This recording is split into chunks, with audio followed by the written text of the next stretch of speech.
Isabela também, tá? O Pedro vai estar orando aqui pelo Eric.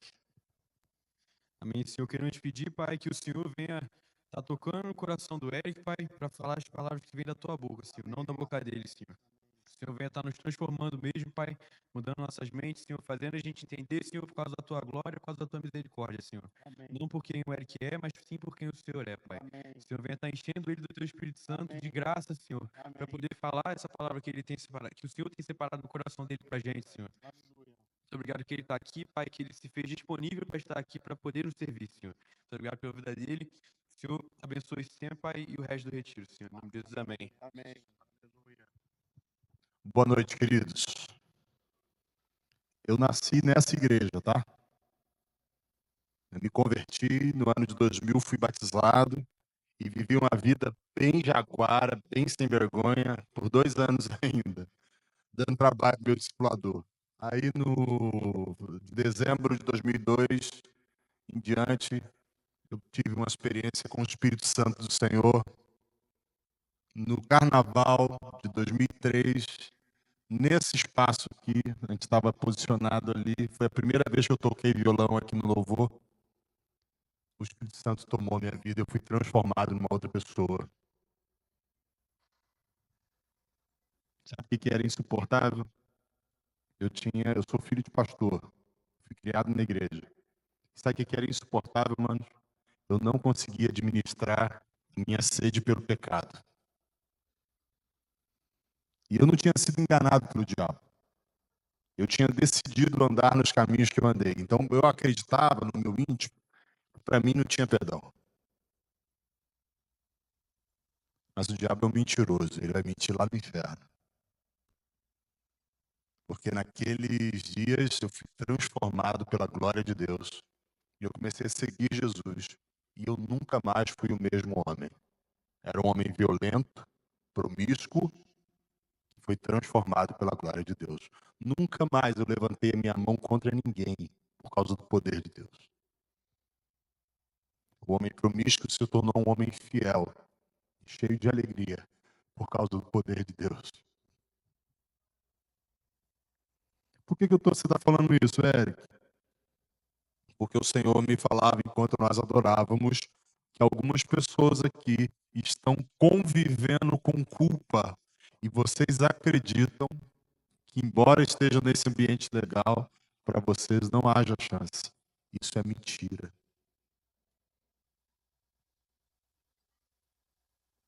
Não existe pecado ou culpa maior que o seu amor.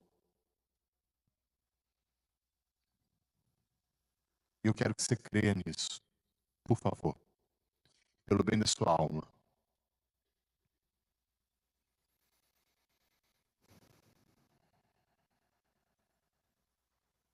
A palavra em 1 Coríntios 10 diz que as armas das nossas milícias não são carnais, mas espirituais e poderosas em Deus para destruir fortalezas. Repete comigo, destruir fortalezas. Anular sofisma e toda a altivez que trabalha contra o conhecimento de Deus.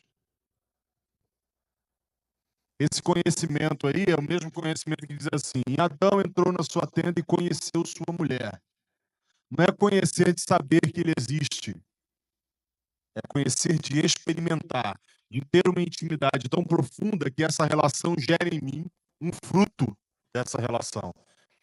E o fruto desse conhecer a Deus em você é a nova vida no Espírito. É impossível uma nova vida no Espírito sem arrependimento, sem batismo, sem intimidade com Deus. A porta aberta vem pelo arrependimento e pelo batismo, para que haja intimidade, uma transformação efetiva. Então eu quero te convidar a uma coisa. Sabe o que são fortalezas? Fortalezas são as construções mentais que você e eu temos. E a gente faz assim, ó. Eu estou ouvindo o Eric falar, eu pego o que ele falou e comparo com as minhas construções mentais e eu encaixo aonde eu acho que se parece. Isso é o controle da situação na minha mão. Sabe por que o Espírito Santo quer destruir as fortalezas? Porque você está colocando um monte de coisa no lugar errado. Isso nós somos bons em fazer. O Espírito Santo então quer destruir as fortalezas, para que ele reedifique segundo a sua vontade. Ele também quer anular sofismas. Sabe o que é sofisma? Eu gosto muito de conceituar as coisas, tá? Sofisma é uma mentira que parece verdade, mas na verdade é uma mentira. Fala de novo, ó. Sofisma é uma mentira que parece verdade, mas na verdade é uma mentira. Sabe quando alguém pega duas verdades e põe uma mentirinha no meio? É o sofisma. O Senhor quer anular os sofismas, destruir as fortalezas, anular o sofisma. E, por fim, Ele quer liquidar toda a altivez. O que é altivez? Altivez é assim, ó. Eu sei o que eu estou fazendo.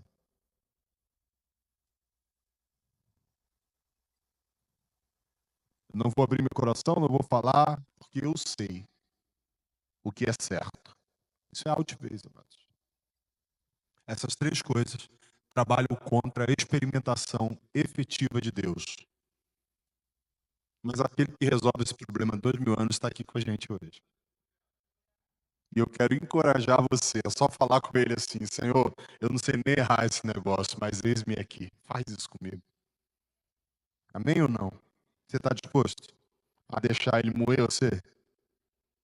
Porque quando ele moer suas defesas, você vai entender, enfim, que você é completamente amado. Legal isso, mãe.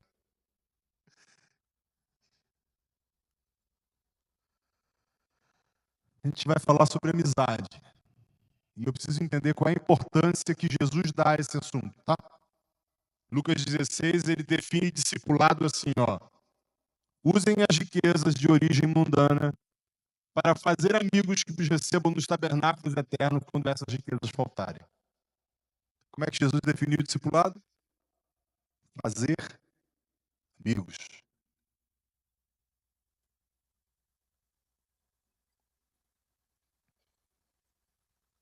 O Senhor nos ensina, em Filipenses 2, se eu não me engano, versículo 4, sobre entranháveis afetos de misericórdia. Sabe o que é isso? Entranhável. Entranha é tripa. Profundo.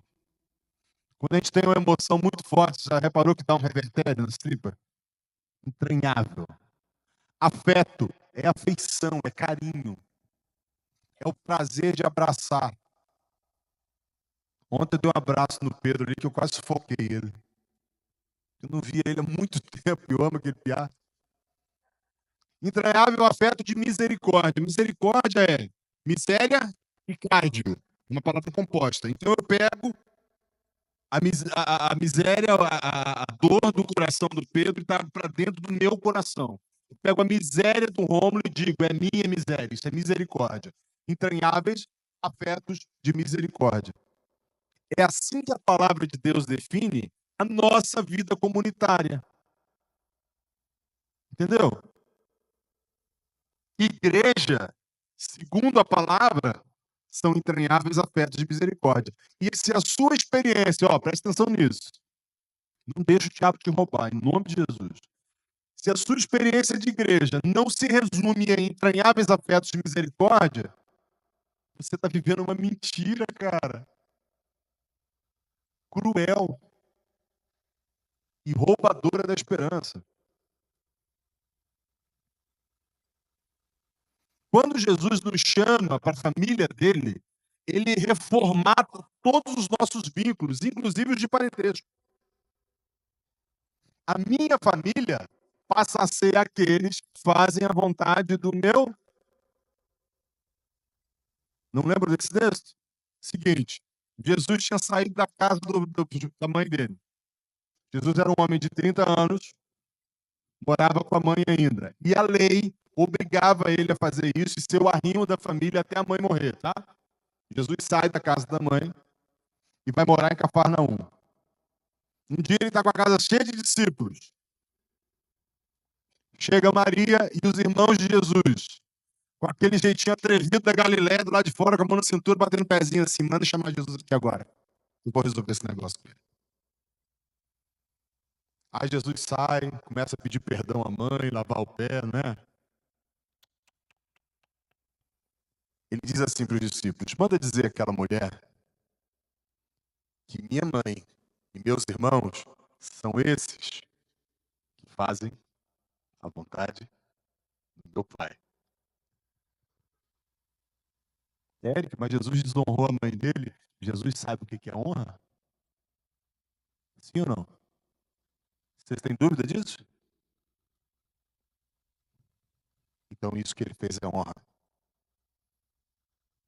E a partir desse evento, a Bíblia começa a citar Maria como uma das discípulas de Jesus.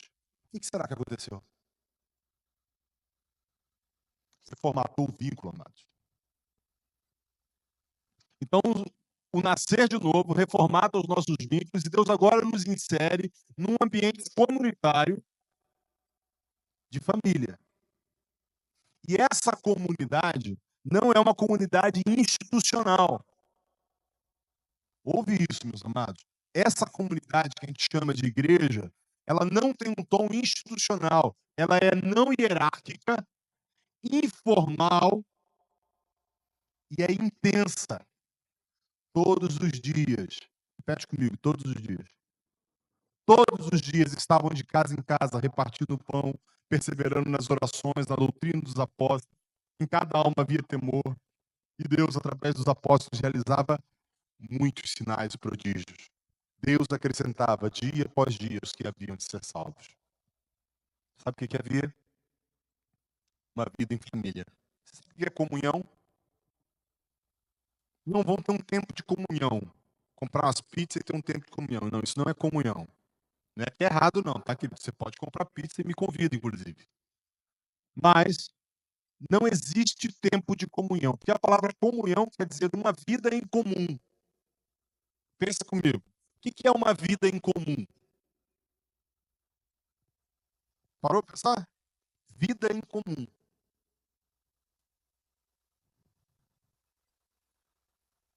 E quando a gente fala em comunhão, isso me lembra, me leva a um dos principais alvos e conceitos da nossa doutrina, como igreja.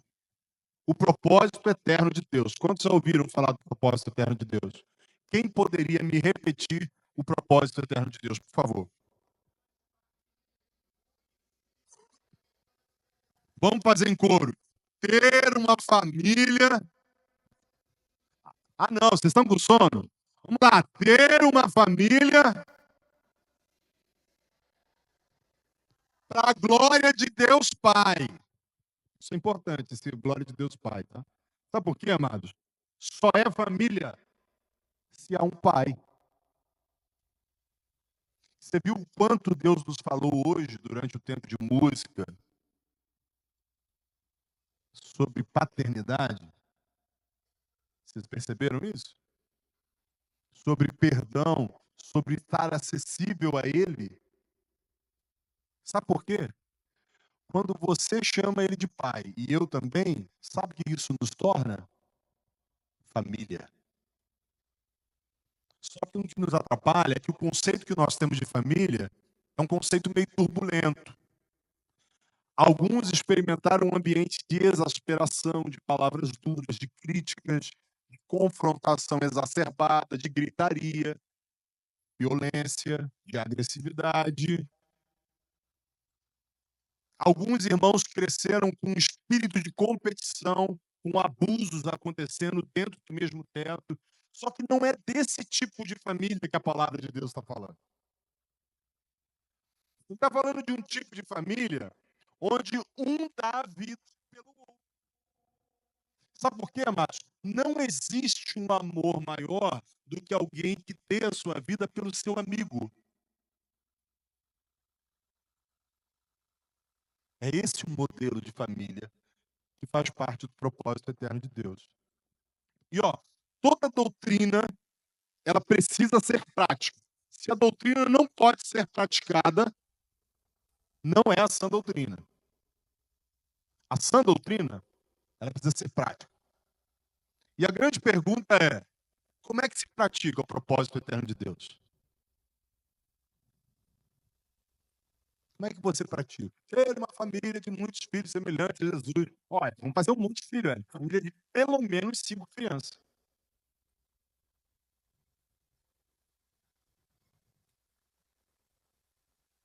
Amados, como se pratica o propósito eterno de Deus? Para você entender isso, você tem que pensar o que Deus estava fazendo antes de abrir criação.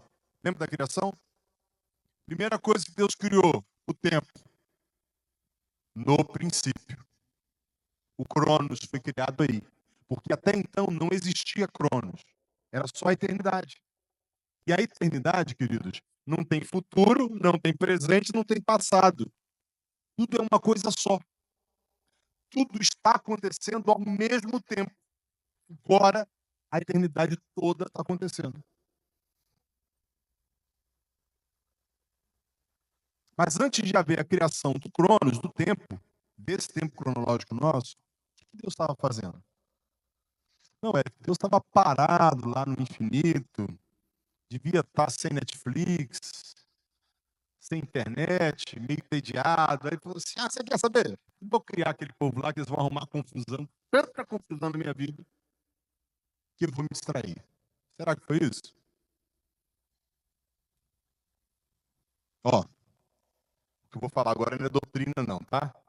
É uma mente criativa funcionando, beleza? Então não vão dizer que eu estou ensinando isso, que eu não estou ensinando. Só para metáfora, só para ilustrar. Eu imagino a eternidade com uma mesa bem rústica, de madeira, bem bonita. Pai, Filho e Espírito Santo sentado nela, dando a vida um pelo outro. Carne boa, vinho, pão, queijo, uva e uma festa. E nesse ambiente de relacionamento, comunhão e serviço, eles se davam um pelo outro. Sabe por que não precisa haver hierarquia? Porque nesse ambiente todo mundo é autoridade, só eu que não. Oh, que legal.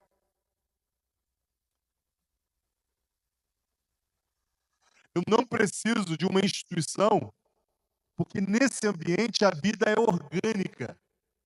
Ela acontece de forma natural. Você já reparou que você não pensa para respirar? Desmaiou, está inconsciente, está respirando. Orgânico. E tem um monte de outras funções no seu corpo que você não pensa para fazer. Você não pensa para mandar o seu coração bater. Orgânico. Pai, Filho e Espírito Santo vivendo a plenitude de relacionamento, comunhão, uma vida em comum e serviço mútuo. Esse é um ambiente que prospera o amor. O amor vai crescendo, vai crescendo, vai crescendo. De repente, esse amor explode numa supernova que nunca se viu antes. Até porque não tinha ninguém para ver. E aí foram criados os seres celestiais. Foi criado todo o universo. Foi criado o planeta. Foi criado um jardim. E foi criado você e colocado dentro do jardim. E quando Deus diz, façamos o homem conforme a nossa imagem, e de acordo com a nossa semelhança, ele está transmitindo ao homem o mesmo DNA de comunhão, relacionamento e serviço. É por isso que a vida em família impacta tanto o mundo incrédulo. O amor, o acolhimento, o respeito, a dádiva de encontrar Cristo no meu próprio irmão, revela ao mundo um senso de eternidade que na filosofia de forma nenhuma conseguiu trazer. Então, quando Deus cria o homem, é porque já não havia espaço em todo o universo para tanto amor gerado num ambiente de comunhão, relacionamento e serviço. Era isso que Deus fazia na eternidade. Toda a criação, Adão e Eva, nós somos frutos desse amor que não pode ser contido. Amor não é um sentimentozinho legal que eu tenho. Quando eu tenho uma relação de amizade com o Willy e eu tenho um sentimento legal em encontrar ele, o nome disso é recompensa. O amor é quando não tem recompensa. Quando o Willy se torna um peso para mim, aí ele sabe que eu amo ele. Vou falar de novo. O amor, ele não admite recompensa. Amar seu irmão, sua irmã, não expecta ter retorno. O amor, ele não sente a necessidade de ser correspondido. Sabia? A única necessidade do amor é continuar se doando. E na hora que o amor encontra um lugar onde ele não recebe o retorno, ele encontrou o seu ponto mais alto. Como é que você chegou a essa conclusão, Eric? Pensa em quanto você tornou Deus mais Deus quando você se converteu. Me diga, por favor. Não, Eric, agora eu estou me sujeitando ao meu marido. Nossa, Deus ficou mais Deus por isso? Não, agora eu estou criando os meus filhos na disciplina e na demonstração do Senhor. Deus ficou mais Deus por isso? Não. Não, eu não roubo mais, eu não cometo mais violência, eu não sou mais promíscuo. Legal. Deus ficou mais Deus por isso?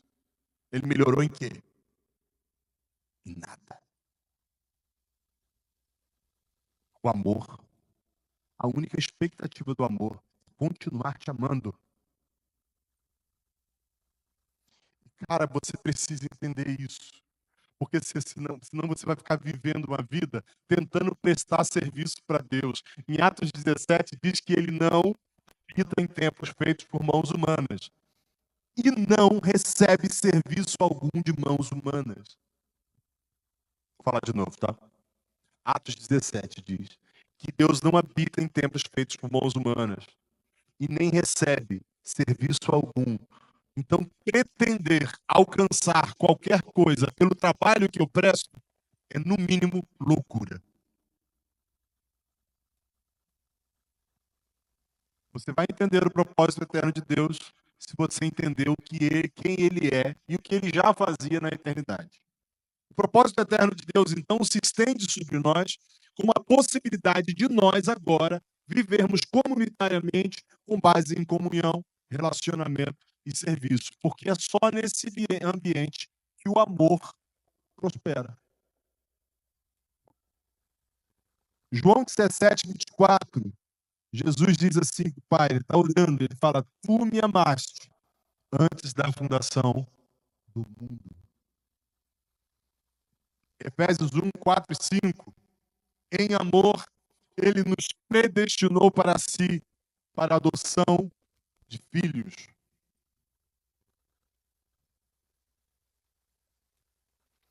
Romanos 8, 29, para que ele fosse o primogênito entre muitos irmãos. Aos que de antemão conheceu, lembra? A esses predestinou para que fossem conformes à imagem de seu filho. Antes de haver qualquer coisa que se conheça, antes de haver vernáculo, antes de haver expressão, Deus já amava.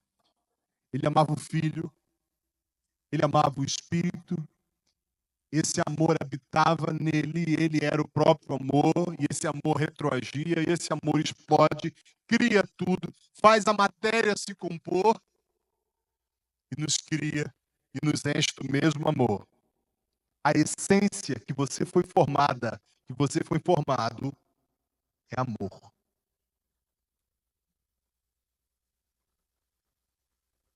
E é curioso, porque esse assunto parece que ficou meio chato no dia de hoje.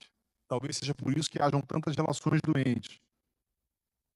O Deus triuno, que tinha já uma perfeita unidade, honra e alegria mútua, agora transfere ao homem a possibilidade de integrar essa relação de amor. Quando eu penso no propósito eterno, nós vemos a relação com o Filho como o padrão da relação que Deus quer ter com você. Ser semelhante a Jesus, amado, não é ficar repetindo procedimentos somente. Ser semelhante a Jesus é entender que eu fui colocado na mesma condição que o Filho primogênito. Então Jesus não era amado pelo Pai para ser amado e para mostrar para a gente que ele era amado. Ele foi amado pelo Pai e esse amor se tornou um dínamo dentro dele, que fazia ele ser consumido até o lenho da própria vida. O conforto do homem Jesus foi consumido. A perspectiva de futuro do homem Jesus foi consumido. Considere comigo uma coisa: a mente, o intelecto que Jesus tinha em sua época, ele facilmente se tornaria o novo imperador da humanidade. Além disso, ele tinha miríades de anjos ao seu dispor. Ele diz isso a Pedro quando Pedro ataca o soldado.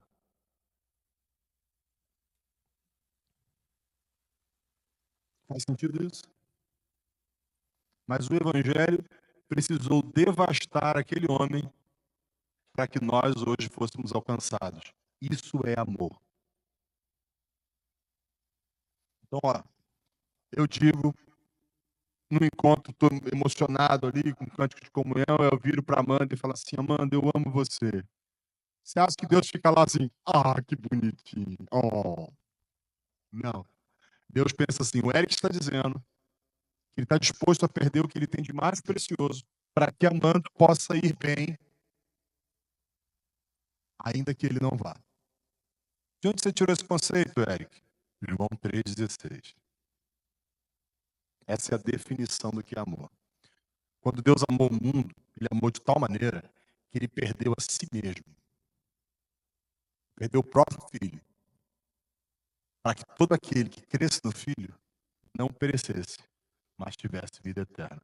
Então, quando você diz para sua esposa, para sua noiva, eu amo você, Deus não está achando lindo o romance de vocês. Ele está entendendo assim, o garotão ali, o bonitão, está dizendo que ele vai perder tudo que ele tem de bom para fazer dessa pessoa ir bem, ainda que ele não consiga ir. Entendeu? Dá até medo de falar eu te amo agora, né? Mas, sabe aquele momento de comunhão, na amizade, que você percebe amor pelo teu irmão, pela tua irmã? Um dia, no encontro aqui na Adorarte, a gente estava cantando um cântico da pessoa de Jesus, e o Senhor me levou a, olhando para o meu irmão, declarar aquelas coisas de Jesus. Foi um êxtase de amor. Mas naquele dia, Jesus não estava achando lindo o romance entre eu e meu irmão. Ele estava entendendo que eu estava fazendo um voto diante dele, de perder a minha vida, meu tempo, minha privacidade, minha economia, minha saúde, em favor dele. Isso são entranháveis afetos de misericórdia. E se não é isso, o que nós chamamos de igreja é a mentira mais cruel que inventaram. Vou falar de novo. Que eu fui muito ferido na igreja, então não acredito mais nessas relações. Pode ser bobo. Você não entendeu ainda a lei de sacrifício. Já ouviram falar na lei de sacrifício? Eu vou falar para vocês. Tem leis que são terrenas, da Terra, do planeta. Tem leis que são universais. Por exemplo, gravidade. Gravidade é uma lei universal. Onde você for, em todas as galáxias, a gravidade está lá. Uma outra lei é a lei do sacrifício. Quem que sabe como é que se forma uma estrela? Eu vou contar um pouquinho para vocês. Pensa assim, um monte de poeira cósmica. Sabe poeira cósmica? Fagulha de planeta, de estrela, de corpos celestes, vagando no espaço sideral. Aí passa um cometa, pegando fogo, cheio de gás, brilhando. E aquele cometa, totalmente sanguíneo, causa uma perturbação. Vocês já repararam como é que o sanguíneo causa perturbação? É um barato, né? Cometa passa, causa uma perturbação. Aquela poeira cósmica começa a girar por causa da perturbação causada. Então, tudo começa com a perturbação. Começa a girar. Isso causa um centro de gravidade. E a poeira começa a se concentrar ali. Só que isso acontece numa velocidade e numa temperatura tão alta que gera uma fusão nuclear. Fusão nuclear, manos, é uma explosão que cresce, que se avoluma. E aí você tem a rotação causada pela perturbação num nível de pressão. E uma explosão de dentro para fora. Então você tem pressão de fora para dentro. Pressão de dentro para fora. E olha que legal. Isso é uma própria estrela, tá? A quantidade de duração da perturbação define a longevidade da estrela. A quantidade de vida de Deus dentro de você depende da quantidade de perturbação que você sofre.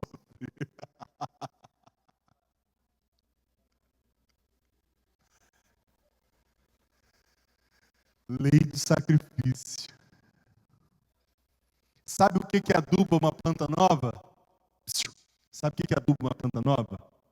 Restos de plantas velhas. Sabe o que gera a vida de Deus nos mais novos? Os mais velhos adoecendo, não desistindo, encorajando, acordando de madrugada, resolvendo o BO que não é seu. Oração, joelhinho no chão.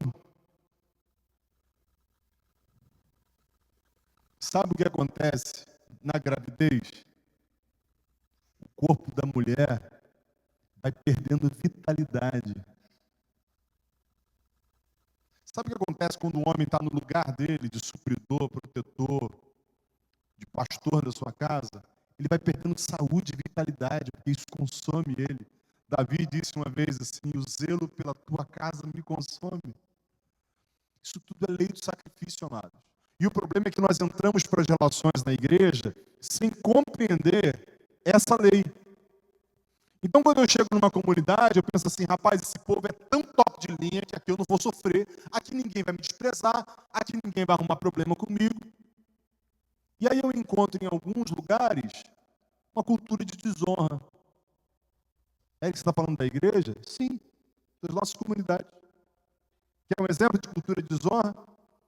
Eu vou brincar com o Rômulo, estamos numa roda de amigos, vou fazer uma brincadeira com o Rômulo. Aí eu brinco com o Rômulo de uma forma que ele se torna alvo de risadas e gargalhadas. Ah, que legal, né? O brasileiro é tão sarrista.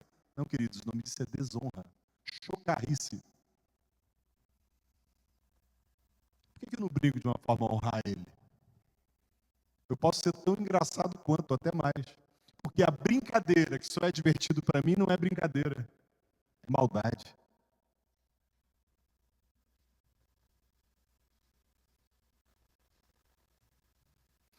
Eu vou viver na comunidade, eu percebo que tem pessoas que não se agradam de mim. Ou no meio do caminho a gente teve uma treta aí, tivemos uma diferença um com o outro. Nisso nós nos afastamos e preferimos a não ter convívio mais.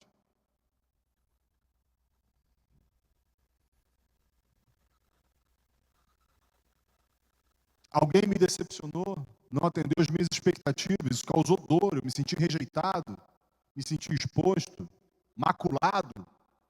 E agora então, eu opto por uma vida diferente daquela que o propósito eterno de Deus planejou para mim. Só que eu só fiz essa opção porque eu não entendi a lei do sacrifício. E eu achei, em algum lugar da minha mente depravada, que quando Jesus padeceu, era para que eu não padecesse mais. Mas isso não é verdade. Porque ele padeceu para que você tivesse vida eterna. Sabe o que isso quer dizer? Você pode agora doar dessa vida, porque ela não tem fim. Então eu entro para a relação com meus irmãos, certo? Eu vou ser desrespeitado, mas comigo você pode errar.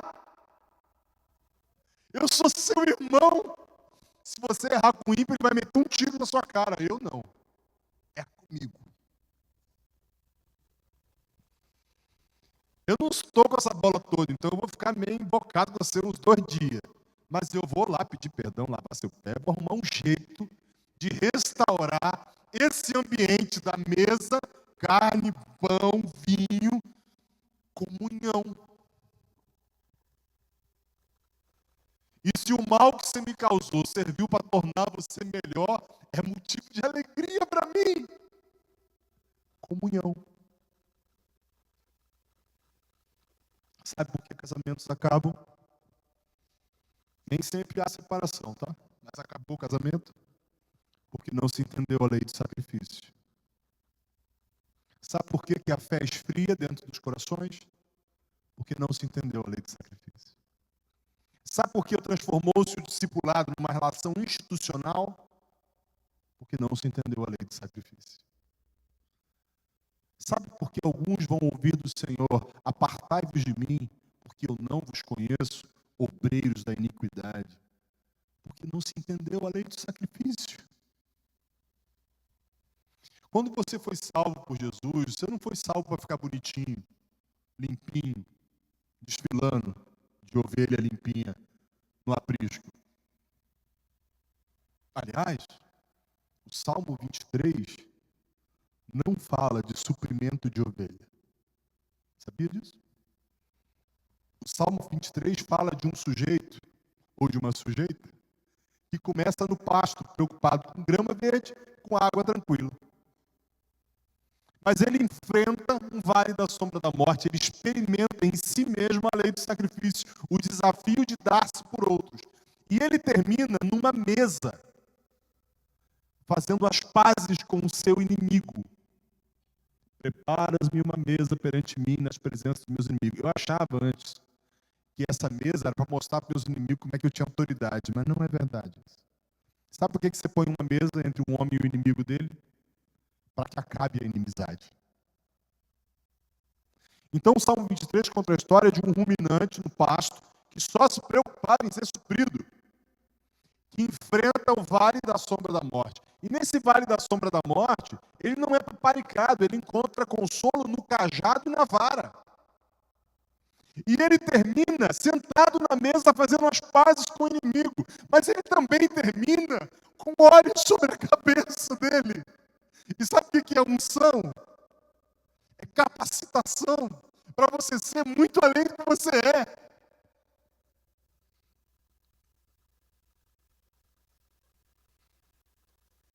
O vinho transbordando o cálice fala de uma alegria eterna que não depende mais das circunstâncias.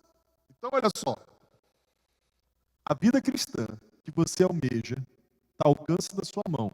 É só você entender que na hora que aqueles que você ama começarem a te devolver com mal, aí o amor encontrou seu lugar mais precioso e mais alto.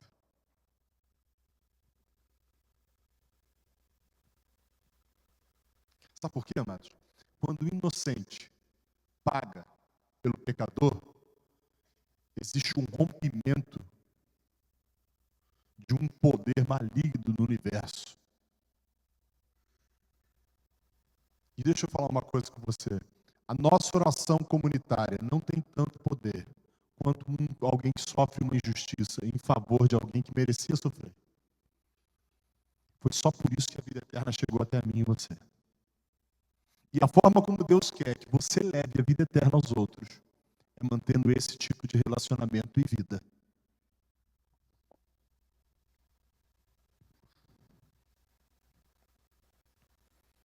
Nós somos chamados a compor a mesa de comunhão que antes, na eternidade, só tinha o Pai, o Filho e o Espírito. Nós, agora mesmo, estamos nessa mesa. Uma das parábolas de Jesus sobre a sua volta diz que ele vai estar na mesa e ele vai pegar uma pessoa que não tem as vestes nupciais e essa pessoa vai ser colocada para fora. E a pessoa vai dizer para ele assim: mas eu estava do seu lado na mesa. Mas eu não vos conheço, vocês que praticam a iniquidade. Vida cristã sem comunhão, sem uma vida em comum, sem sacrifício, não é vida cristã, amados. É religião.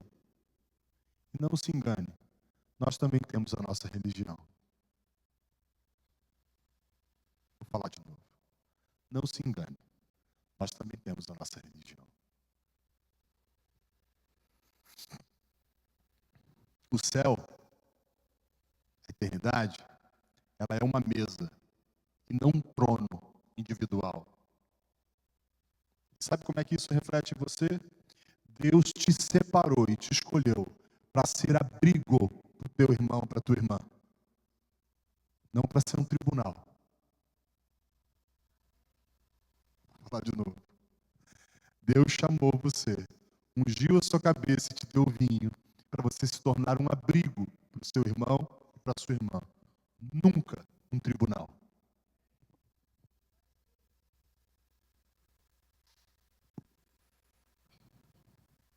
Entendeu o que é praticar o propósito eterno? Porque entender isso é entender o coração de Deus. Alguém disse uma vez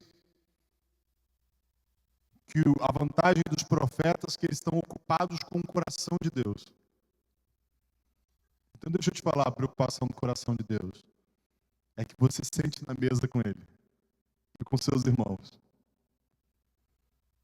Uma amizade que só traz retorno positivo não é amizade, queridos. Não, Eric, porque eu busco um relacionamento colorido, mágico, que se encaixa perfeitamente. O nome disso é Lego. Lego. Relacionamento é assim, ó, ferro arrastando em ferro. Vai dar faísca para molar a faca. Assim como o ferro se afia com ferro, é o homem ao seu. Vocês não conhecem esse texto, não? Provérbios. Assim como o ferro se afia com ferro, é o homem ao seu amigo. Atrito, faísca, dor e perdão. Meu Deus.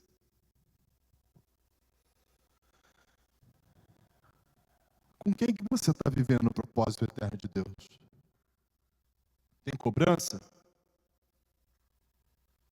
O diabo vira e mexe e inventa umas doutrinas novas, né? Uma última que roda por aí afora é a tal da dívida de amor. Doutrina demoníaca. Então, dívida de amor é assim, ó. A ninguém devais nada, senão o amor. Então, se eu me sinto devedor da relação com Rômulo, isso é bênção. Mas se eu cobro o retorno do Rômulo, isso é maldição. Porque o amor, cara, não espera nada em troca. Ele só dá. E a alegria é dar. 1 Coríntios 9 diz assim: aquele que contribua, contribua com o coração, segundo o que Deus tem proposto no seu coração, não por constrangimento ou obrigação, porque Deus ama aquele que dá com alegria. Isso se aplica em todo tipo de contribuição, não é só financeira.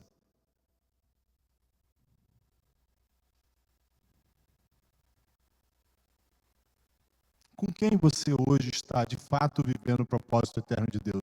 Ou você está esperando ir para o céu para viver isso? Quem está esperando ir para o céu para viver isso, manos, não vai para o céu. Preciso te avisar.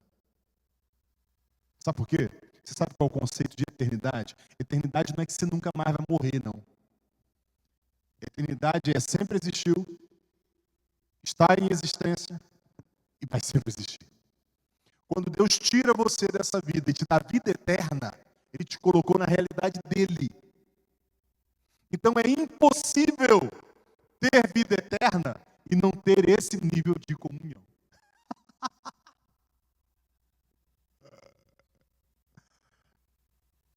É que você está me condenando. Não, estou te encorajando. Eu estou renovando a sua esperança.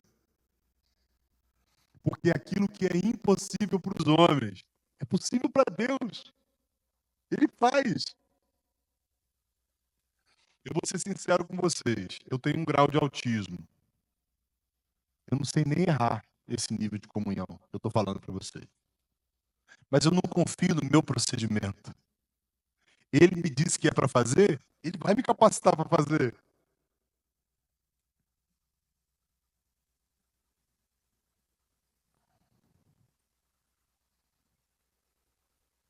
A vida que você tem hoje, como igreja, ela se resume em instituição, em regras, em obrigações ou entranháveis afetos de misericórdia?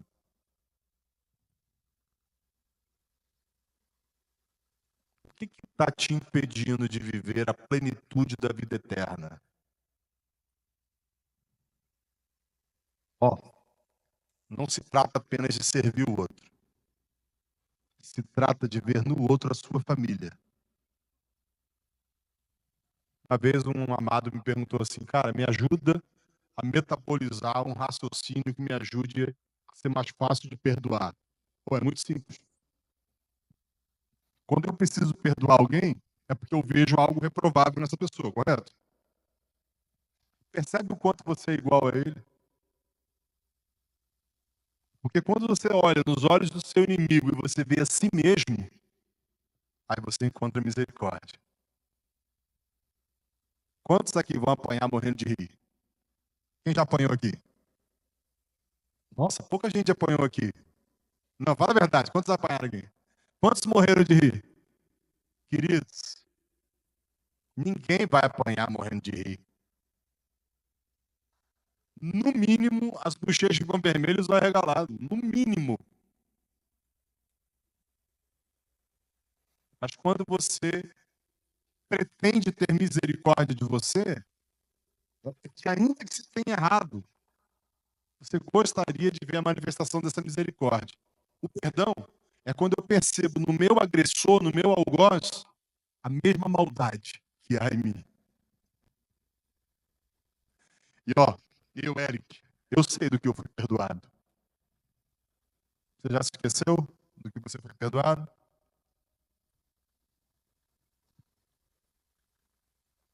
Já se esqueceu? Eu não. Tem 25 anos que eu fui perdoado.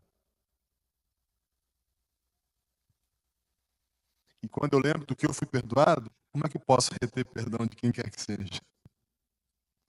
Porque a falta de perdão, querido, tira você da vida eterna. Porque a falta de perdão impede o relacionamento, a comunhão, a vida em comum e o serviço despretensioso.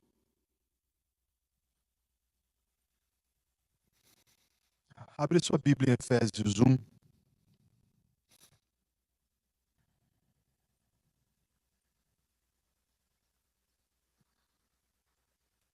Primeiro você precisa entender que isso não se trata de uma ação intelectual ou filosófica.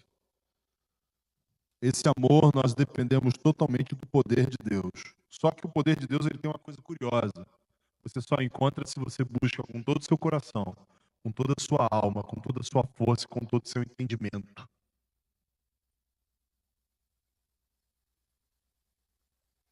E ó, amar assim não é para alguns.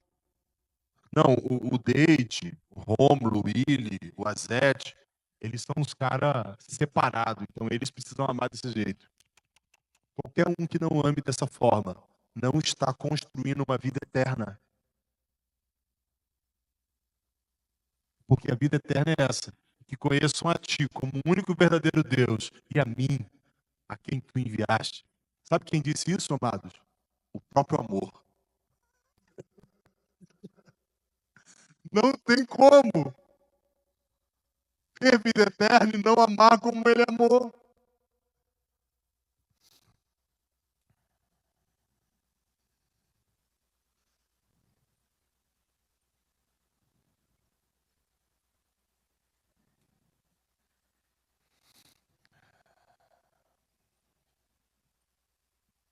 Versículo 15 de Efésios 1 diz assim: Por isso, ouvindo eu também a fé que entre vós há no Senhor Jesus, e o vosso. O que está escrito aí? Vou ler de novo, hein? Vamos lá comigo aqui, ó, todo mundo. Por isso, ouvindo eu também a fé que entre vós há no Senhor Jesus, e o vosso. Fala com todos os santos. Não cesso de dar graças a Deus por vós, lembrando de vocês nas minhas orações, para que Deus, de nosso Senhor Jesus Cristo, Pai da glória, vos dê o seu conhecimento, o espírito de sabedoria e de revelação. Olha o versículo 18. Os olhos do vosso entendimento, para que saibais qual seja a esperança da sua vocação. Qual é a esperança da sua vocação? Para que você foi vocacionado? Me diz um pouquinho lá assim. Você foi vocacionado para ser semelhante ao Filho. que amou dessa forma que eu estou dizendo. Ele é o padrão. É esse nível de amor. Eu não sei quais são os tipos de relação que vocês têm aqui, entre vocês. Alguns não são daqui, alguns eu não conheço. Mas seja qual for a relação que você tem, ela precisa ser balizada segundo esse amor. Você precisa deixar a vida de menino, de menina, tornando-se homem, tornando-se mulher de Deus. E entender que essa relação que você hoje está contraído com ela, seja uma amizade, seja um noivado, seja um casamento, seja um companheirismo de obra, seja o que for, essa relação você foi enviado para ela para ser sacrifício. Sabe qual é a crise do sacrifício? É que ele precisa ser vivo, santo e agradável. Vamos entender isso? Sacrifício vivo. Normalmente o sacrifício era assim, ó. Peguei o cordeirinho, botei aqui em cima, enfiei a faca. Morreu. Acabou o sofrimento. Entendeu? Mas esse não é assim. Esse é um sacrifício vivo. Não morre. Entendeu o projeto? Não? Eu estou tirando o ânimo de vocês? Vocês estão assustados ou o quê? Sacrifício vivo, mas não é só vivo, é santo. É separado. Isso só acontece por amor a Deus e não por amor à comunidade. É por isso que nós não falamos da igreja, nós falamos de Jesus. Porque toda vez que você for pregar o evangelho e começar a falar da igreja, sabe o que você vai arrumar? Confusão. Eu vou estar dizendo assim, ó, vem que tem um monte de pão. A pessoa chega, só tem farelo nas prateleiras. Já tiveram essa sensação? Pois é, muitos têm essa sensação. Então pare de falar da igreja. Pare de Jesus. Porque quando você semeia Cristo, o que você colhe é a vida eterna da igreja. Mas quando você semeia a igreja, você colhe confusão, dissensão, opinião. Aliás, vocês viram minha camisa simpática? Lembre-se, nunca se esqueça. A Bíblia é sagrada, sua opinião não. É.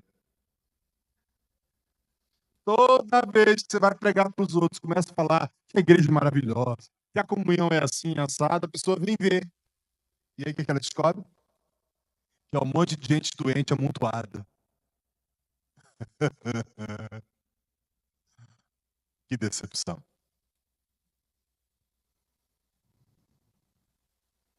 Que o Senhor ilumine os olhos do seu entendimento nessa noite. Certamente alguns de vocês estão sendo chamados agora mesmo pelo Espírito ao arrependimento. O apóstolo Paulo, quando fala da ceia, ele diz assim: aquilo que eu recebi do Senhor também transmiti a vocês. E na noite que Jesus foi traído, ele partiu o pão, deu graças e disse assim: tomai e comei dele todos, esse meu corpo partido por vós. Ora, nós agimos, não estou falando que a gente crê nisso, tá? Mas nós agimos como se o que ele recebeu de Jesus foi o ritual de comer o pãozinho, beber o vinhozinho, dar aquela parada de contrição, né? Ah, Jesus, perdoa meus pecados. É isso que ele recebeu de Jesus? Paulo nem estava na Santa Ceia, queridos. Então não foi isso que ele recebeu do Senhor. Paulo está dizendo assim, ó, o que eu recebi do Senhor eu entrego a vocês. Porque enquanto Jesus era traído, ele repartiu de si mesmo com quem estava traindo ele. Enquanto ele era traído, ele derramou o sangue dele também pelo traidor.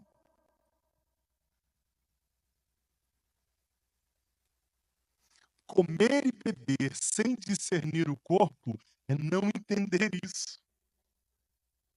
É não entender que o seu propósito no corpo de Cristo é dar a vida e não receber vantagens.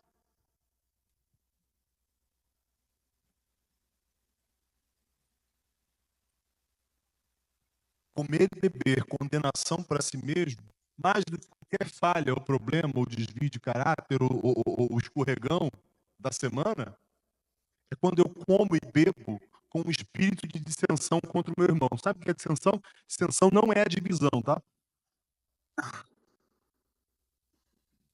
A dissensão ela vem antes da divisão. Eu olho para o David e falo assim: meu Deus, para que ele deixa aquela barba? Já é careca? Pessoa de dissensão. Olha que sujeito mal acabado. Olha como ela é feia. Espírito de dissensão. Não concordo com o que o Rômulo falou. Espírito de dissensão. Sabe como é que mata o espírito da dissensão? Filipenses 2:4. Cada um considere os outros superiores a vós mesmos.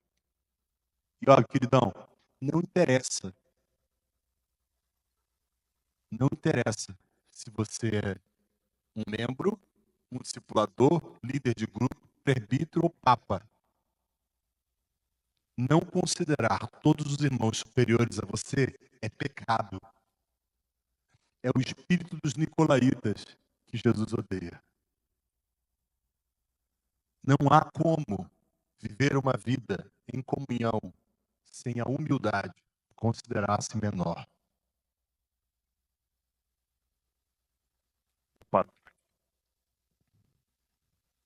Alguns de vocês o Senhor está chamando ao arrependimento. Outros estão com sono. Outros estão com sono e sendo chamados ao arrependimento. Mas seja o que for, responda ao Espírito Santo. Responda a Ele. Porque a vida eterna que você quer começar a desfrutar agora, ao alcance da sua mão. É só estender e pegar. Há 5, 6 anos atrás, parece que entrou uma potestade, um espírito maligno diferente no Brasil, de polarização. Começou com a política. Ismos e ismos e ismos. Eu também fui seduzido por isso, tá? Tive que me arrepender, pedir perdão a um monte de gente também. Então isso não é privilégio só alguns, não. Mas entrou também outros ismos no meio da congregação. Calvinismo, arminianismo. E eu não estou aqui para falar dessas coisas, não. Eu só estou te falar que a estratégia do diabo há milênios tem sido separar corações para que não haja vida eterna. É impossível você ter vida eterna. Obrigado, mano. Você ter vida eterna isolado no seu mundo, fazendo do seu jeito e vivendo da sua forma. É impossível. Porque a vida eterna é conhecer a Deus como o único e verdadeiro Deus. E a Jesus, a quem Ele enviou. O teu chamado não é para fazer parte da religião que Ele fundou, porque Ele não fundou religião nenhuma. Ele te chamou para seguir Ele. Se Ele está indo para a cruz oferecer a vida dele pelos perdidos, para onde eu estou indo?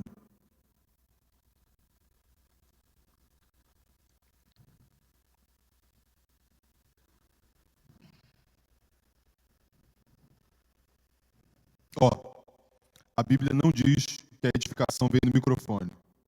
A Bíblia diz que é o corpo. Cada membro fazendo a sua parte é que edifica o corpo. Então você que quer fazer um voto com Deus nesse sentido hoje, quero te pedir para ficar de pé. E o corpo de Cristo vai até você e você vai ser curado nessa noite. Eu não ignoro que alguns aqui foram profundamente feridos. Alguns foram agredidos por aqueles que deviam amá-los. Outros sofreram abuso. Marcas profundas na alma. E sabe qual é o problema de quem sofre abuso? Essa pessoa no seu íntimo acredita que ela não merece ser amada. Como se amor tivesse alguma coisa a ver com merecimento. Mas isso é irracional. Ela acredita que ela não merece ser amada. Então, quando alguém tenta amar ela, ela só se afasta. Ela tem medo da dor. E talvez seja isso que atrapalhe você de viver esse nível de amizade, de vida eterna, de comunhão. Eu quero te pedir para você ficar em pé. Porque a igreja do Senhor, ela é a plenitude do Cristo que pode te curar. Os irmãos vão tocar em você e você vai ser curado hoje. Você vai ser curada hoje.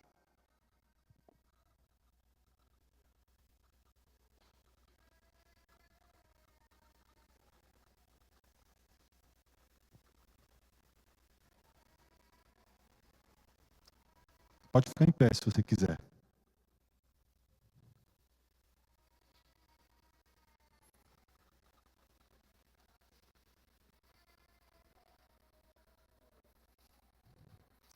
Vocês dois foram os primeiros a se levantar. O Senhor está indo na direção de vocês, viu? Vocês foram vistos e encontrados por aquele que existe eternamente. Vocês serão curados hoje por causa da glória do Senhor. Ele quer refletir em vocês a imagem dele.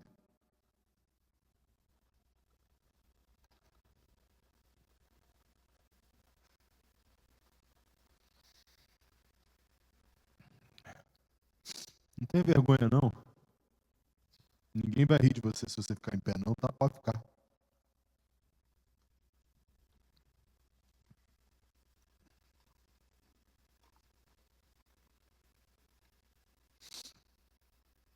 Você vai ser curado hoje, em nome de Jesus. Pai Santo, confirma se essa palavra veio do seu coração para essas pessoas e cura os teus filhos hoje. O Senhor nos convida à mesa e nós queremos responder ao Senhor nessa noite.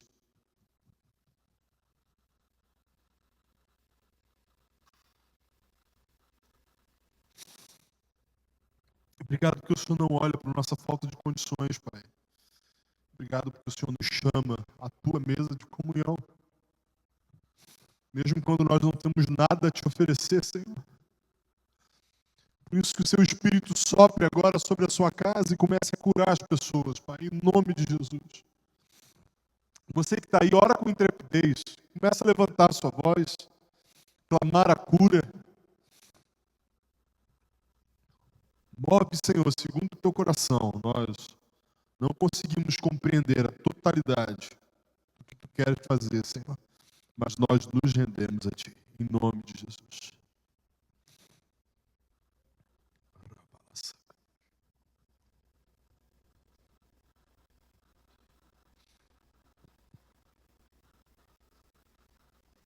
Derrama o teu bálsamo, Senhor, tua cura.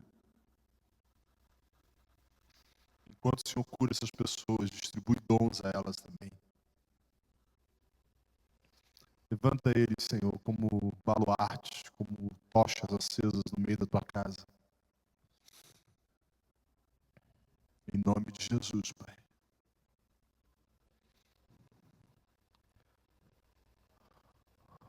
Põe um fim, Senhor, na deformação que os abusos causaram neles. Derrama o teu bálsamo, Senhor, contra todo espírito de rejeição. Tua palavra diz que o Senhor nos deu o espírito de adoção, pelo qual podemos chamar papai, paizinho. Cura o sentimento de rejeição, de orfandade nessa noite. Libera os teus filhos para experimentar e viver a vida abundante, a vida eterna que está no Senhor, em nome de Jesus. Relacionamentos rompidos aqui entre irmãos, Senhor. Espírito de dissensão. Promove a cura, Senhor, nesse lugar.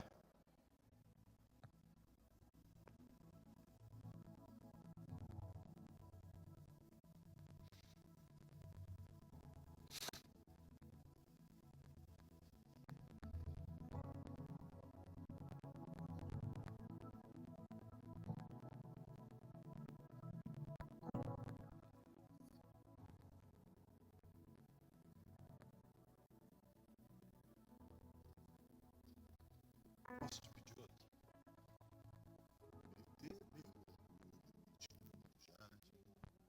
É que tom.